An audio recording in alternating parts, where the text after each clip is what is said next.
Hello, and welcome to a short review of the Bachmann H2.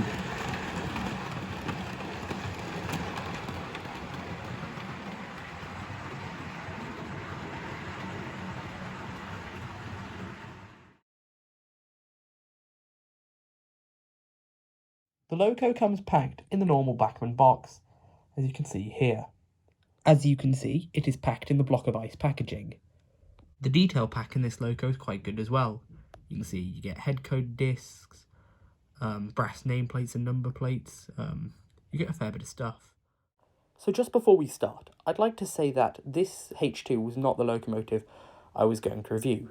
It was going to be the next video because I'd actually bought this Bachmann V2. Unfortunately, like a lot of the old Bachmann locos do, the axles had failed. So I sent that back, and the H2 is going to be today's video. So, on first impression, well, the loco is fantastic. What a looker.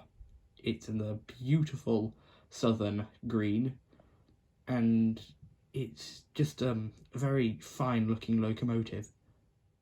On the front of the locomotive you can see the wonderfully riveted buffer beam, though unfortunately the buffers are not sprung. And while it's not a necessary feature, it is something I like to see, because it's a nice way to show that a model is quality. You can see the really tall sort of LBSCR style lamp irons, which I do rather like. There is actually a little bit of moulded detail between the frames. The nameplate and numbering is very nicely printed on. However, there is a nice sort of brass, I believe it's watercut set, and I think at some point I do want to apply those. It has a nice brass whistle, though unfortunately the safety valves are only moulded plastic. It's quite hard to get my camera in there because the loco and tender don't sort of uncouple, because there is a wiring for the pickups in the tender.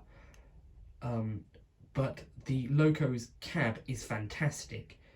It's got all the lovely painted details you'd want. It's got separately fitted glazing, and while my fat fingers can't really get in there very well, the firebox door opens and shuts, which I think is an amazing detail. I really love that.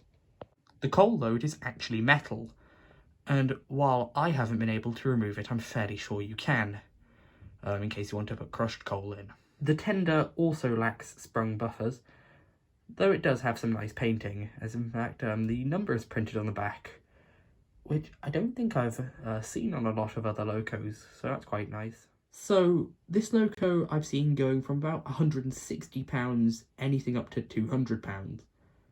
For £160 it's okay. For £200, well, around the £200 mark, no. It's definitely not a £200 model. Even for 160, it does have some details that it lacks, such as sprung buffers and a metal safety valve.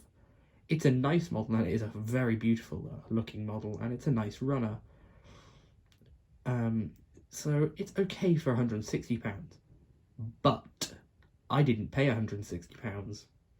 I got this locomotive for about 35% off from Rails of Sheffield, because they had 30% off, and then because it was Christmas they had another 5% off for a discount code. I paid about £130 for this model, and for that price I think it's pretty good. I believe they've still got some up in the sale, and if you want one, now's the time to pick one up. Now time for some running.